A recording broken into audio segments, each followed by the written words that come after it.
नमस्कार दोस्तों, मैं हूँ अनिंदर और मेरे चैनल पे आप सभी लोगों का बहुत स्वागत है।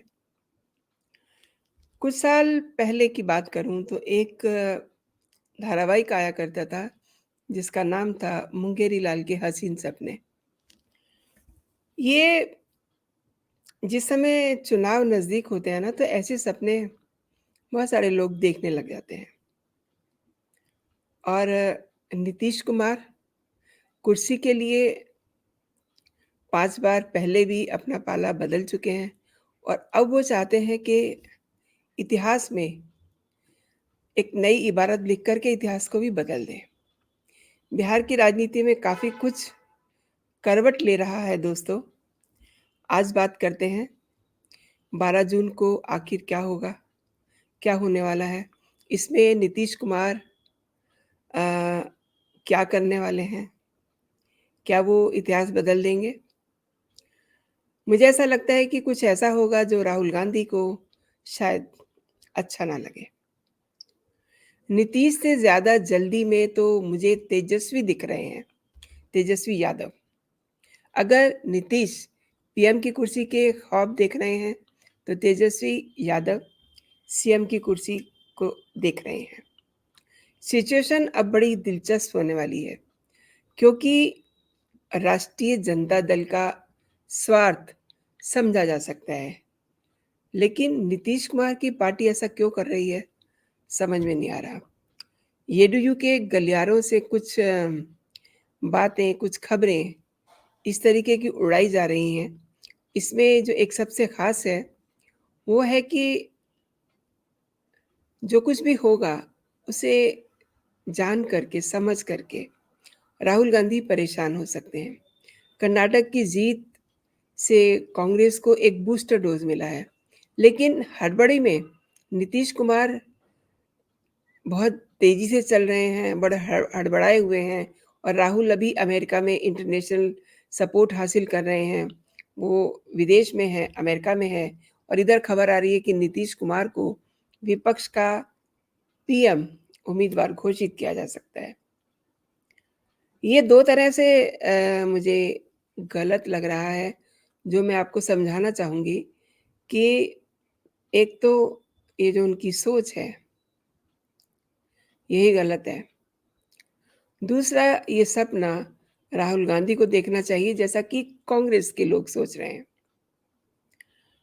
अब कहा ये जा रहा है कि 12 जून को पटना में विपक्षी दलों की बैठक में इसकी घोषणा कर दी जाएगी और समझ में नहीं आ रहा कि कल तक तो ये पता नहीं था कि इस बैठक में कांग्रेस शामिल होगी भी या नहीं। खैर, जयराम रमेश ने अब ये क्लियर कर दिया है कि उनकी पार्टी से कोई ना कोई इस बैठक में जाएगा ज़रूर, लेकिन नीतीश के नाम पर मोहर लगेगी। इस पर एक बड़ा वाला शुभा है। सिद्धारमैया से लेकर के गहलोत तक अब राहुल को पीएम पद के लिए एकदम परफेक्ट मान रहे हैं और भारत जोड़ो यात्रा से उन्हें नए राहुल के उदय होने का आभास हो रहा है। ये मतलब उनका सोचना है। राहुल कर्नाटक और हिमाचल की जीत से पहले ही कह चुके हैं कि अब वो पहले वाले राहुल नहीं रहे। ममता बनर्जी, शरद पवार, केसीआर, उद्धव ठाकरे, अखिलेश यादव, हेमंत सोरेन, अरविंद केजरीवाल और मल्लिकार्जुन खड़गे से ताबड़तोड़ मुलाकात के बाद नीतीश ने इस मायने में कि कामयाब हो जाएंगे, उनके कहने पर पटना में सभी विपक्षी दल जुट रहे हैं। कौन-कौन जुटेगा, कौन-कौन वहाँ पहुँचेगा, ये तो अभी देखना बाकी है। पर विपक्षी दलों के बीच का जो एक माइंडसेट है, जो वैचारिक व्यावहारिक विरोधाभास खत्म हो गया है, ऐसा कहना गलत होगा। खुद नीतीश कुमार इस मायने में विश्वसनीयता अपनी खो चुके हैं। इसे यूँ भी कहा और समझा जा सकता है कि 5 जून 1974 के दिन पटना के गांधी मैदान से जयप्रकाश नारायण ने संपूर्ण क्रांति का नारा दिया था, इंदिरा गांधी को हटाने के लिए और कांग्रेस की सत्ता मिटाने के लिए। और नीतीश कुमार अपनी राजनीति ही जेपी को समर्पित करने की बात करते हैं, वहीं नीतीश उस ऐतिहासिक घटना की गोल्डन जुबली साल में कांग्रेस के साथ मिलकर के भाजपा को भगाने का दम भरेंगे। ये बात कांग्रेस और ममता दोनों को मालूम है। नीतीश की राजनीति वाजपेयी से लेकर के मोदी काल तक भाजपा के साथ ही घूमती रही है। चाहे बिहार में भाजपा ने येदियुरप्पा से ताकत पाई हो, या नीतीश से बीजेपी से, या फिर दोनों ने एक दूसरे से, एक ही बात है। लेकिन क्या नीतीश कुमार लोकसभा चुनाव 2024 में 1 to 1 फार्मूले को एग्जीक्यूट करा पाएंगे, लागू करा पाएंगे? ये एक फार्मूला है, भाजपा के खिलाफ हर सीट पर विपक्ष का एक साझा उम्मीदवार खड़ा करना। मतलब बीजेपी 200 से ज़्यादा सीटों पर चुनाव ही ना लड़े, और कर्नाटक की जीत के बाद क्या राहुल गांधी इसके लिए तैयार होंगे? अभी इसमें भी बहुत बड़ा लोचा है। मैं आपको बताऊं कि नीतीश की कोशिश और मोदी को हटाने की मुहिम की चाहत के बीच कुछ आंकड़े दिलचस्प कहानी बयां करते हैं। लोकसभा की 543 सीटों में 190 ऐसी हैं जिन पर भाजपा और कांग्रेस के बीच सीधा मुकाबला है। इनमें इनमें से 92.1% सीटों पर भाजपा के सांसद हैं। मतलब 175 सीटों पे भगवा परचम फहरा रहा है। कांग्रेस सिर्फ 15 सीटों पर काबिज है। आगे 185 लोकसभा सीटें ऐसी हैं जहां भाजपा का मुकाबला गैर कांग्रेसी दलों से है, और पिछले चुनाव में इनमें से 128 पर भाजपा और 57 पर अन्य दलों की जीत हुई।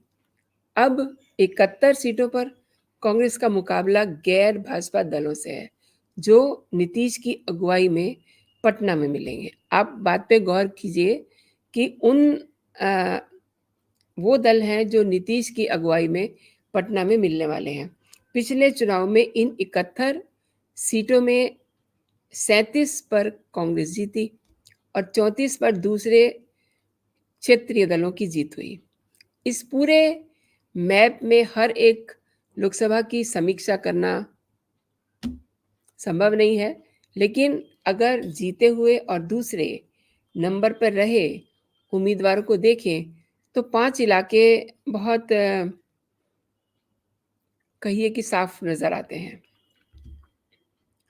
मध्य प्रदेश और उत्तर प्रदेश के 12 राज्यों में 3 शासित प्रदेशों में 161 सीटें हैं।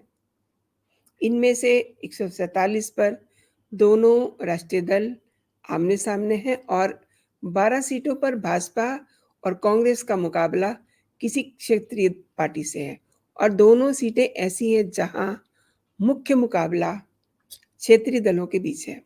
और अगर 2019 के नतीजों को देखें तो भाजपा 161 में 147 सीटों पर कब्जा कर लिया था भाजपा ने, और कांग्रेस ने 9 सीटें जीती और बाकी जो हैं दूसरे अन्य लोगों के खातों में गई 5 सीटें। अब मध्य प्रदेश, गुजरात, छत्तीसगढ़ की सभी सीटों पर भाजपा ने जीत हासिल की, और मध्य प्रदेश की सभी 29 और छत्तीसगढ़ की 11 सीटों पर भगवा झंडा लहराया। कर्नाटक ने 28 सीटों पर 21 पर 28 सीटों में से 21 पर भाजपा जीती, और गुजरात की सभी 26 सीटें भाजपा के खाते में गई। राजस्थान में भी 25 में से 24 पर भाजपा की जीत होती है, और हरियाणा में 11 में से 10 बीजेपी के खाते में गई। असम की 14 में से 9 सीटों पर भाजपा जीतती है, और अन्य राज्यों की सभी 18 सीटों पर भाजपा को जीत हासिल हुई है। यहाँ हम उत्तर प्रदेश, बिहार, झारखंड, पश्चिम बंगाल और ओडिशा के 198 सीटों का हाल देखते हैं, जिनमें 116 सीटों पर भाजपा का कब्जा है। इन राज्यों में 154 सीटों पर भाजपा और रीजनल पार्टी के बीच सीधा मुकाबला हुआ। 25 पर कांग्रेस और क्षेत्रीय दलों के बीच 25 सीटों पर मुकाबला हुआ। 19 सीटें ऐसी हैं जहां पर रीजनल पार्टियां आपस में टकराती रहीं, भिड़ती रहीं। पश्चिम बंगाल में चौतरफा मुकाबला था भाजपा, कांग्रेस, टीएमसी और लेफ्ट पार्टियों के बीच में। इसके बावजूद 42 में से 39 पर भाजपा या तो जीती या तो फिर वो सेकंड नंबर पे रही। कांग्रेस 3 सीटों पर पहले या दूसरे स्थान पे रही और दिल्ली का रास्ता लखनऊ से होकर के आता है, यानी कि उत्तर प्रदेश से होकर के आता है। उस प्रदेश की 80 सीटों में से 62 सीटों पर भाजपा ने जीत हासिल की। 74 सीटों पर उसका मुकाबला सपा, बसपा और उसकी सहयोगी पार्टियों के साथ रहा। सिर्फ 4 सीटों पर कांग्रेस पहले या दूसरे स्थान पर रही। अब आगे बढ़ते हैं। केरल, लक्षद्वीप, नागालैंड, मेघालय और पांडिचेरी की 25 सीटों में से 17 पर कांग्रेस ने जीत हासिल की, लेकिन 20 सीटों पर कांग्रेस पहले या दूसरे स्थान पर रही और भाजपा सिर्फ केरल की एक सीट पर दूसरे स्थान पर रही। महाराष्ट्र, पंजाब, तेलंगाना समेत 6 राज्यों की 93 सीटों पर 2 से अधिक दल मैदान में काफ़ी मजबूती से दिखाई देते रहे और 2019 के अगर परिणाम देखें तो भाजपा ने 40 सीटें जीती और अन्य दलों के खाते में 41 सीटें गई। कांग्रेस 12 सीटों पर ही अपना दबदबा कायम कर सकी और महाराष्ट्र में इस बार फिजा कुछ बदली हुई है। आप जानते हैं शिवसेना दो फाड़ हो चुकी है और एकनाथ शिंदे गुट के साथ भाजपा ने सरकार बनाई है, तो उद्धव के पक्ष में सहानुभूति की बात भी हो सकती है, उन्हें सहानुभूति मिल सकती है। तमिलनाडु, आंध्र प्रदेश, मिजोरम और सिक्किम की 67 लोकसभा सीटों पर भाजपा कहीं सीन में नहीं है। यहाँ क्षेत्रीय दल मजबूत हैं, जिन्होंने पिछले इलेक्शन में 58 सीट्स पर जीत हासिल की। तमिलनाडु की 39 सीटों में से 12 पर कांग्रेस या भाजपा का वजूद दिखाई दिया, लेकिन ऐसा उनके स्थानीय सहयोगी दलों के कारण ही संभव हो पाया। ऐसी परिस्थिति में नीतीश कुमार का 1 to 1 फार्मूला कितना कारगर होगा, कितना काम करेगा, ये समझना मुश्किल, फिलहाल मुश्किल है। वो भी तब जब वाईएसआर और कांग्रेस के जगनमोहन रेड्डी, जेडीएस के एचडी देवेगौड़ा और बीजू जनता दल के नेता नए संसद भवन के उद्घाटन के मौके पे मोदी के साथ गर्मजोशी से मिलते हुए नजर आए थे। और एक बात आप भूलिएगा नहीं, मायावती ने भी अपना शुभ संदेश भेजा था, यानी कि पहले ये सब लोग एक होकर के देखें, कुछ कदम साथ चल करके देखें। और पीएम तो दूर की बात है, बिहार में अपनी साख बचाएं और उसे बनाए रखें, उसके लिए कोशिश करें तो बहुत बड़ी बात होगी। लेकिन अब सपने देख रहे हैं, सपने देखने का हक सबको है और बाकी सब चीज़ें जो हैं 12 तारीख को पता चल ही जाएंगी आप सबको, क्योंकि 12 जून को एक मीटिंग बुलाई है नीतीश कुमार ने और अब उन्हें ये साबित करना होगा कि कौन उनके साथ है, कितना उनके साथ है, कितने कदम उनके साथ चलेगा। तो ये सब चीज़ें क्लियर हो जाएंगी। लेकिन जो राजनीति के एक्सपर्टीज हैं, उनको ये दिखाई दे रहा है कि जो कुछ भी पटना में 12 जून को होगा वो राहुल गांधी को अच्छा नहीं लगेगा। तो इससे ये क्लियर है कि इस मीटिंग में, इस सभा में उसके नतीजे क्या होंगे। दोस्तों, अभी के लिए इतना ही। आप अपना और अपनों का ख़्याल रखिए और आपने ये पूरा वीडियो देखा, इसके लिए आपका बहुत धन्यवाद। और ये वीडियो अगर आपको ज़्यादा पसंद आया है, बहुत पसंद आया है, तो आप इसे दोस्तों में भी शेयर कीजिए। और मेरा चैनल अगर अभी तक आपने सब्सक्राइब नहीं किया है, तो आप इसे सब्सक्राइब ज़रूर कर लें ताकि जो भी मेरा नया कंटेंट हो, मेरा नया वीडियो आप तक सबसे पहले पहुँचे। जय हिंद, जय भारत।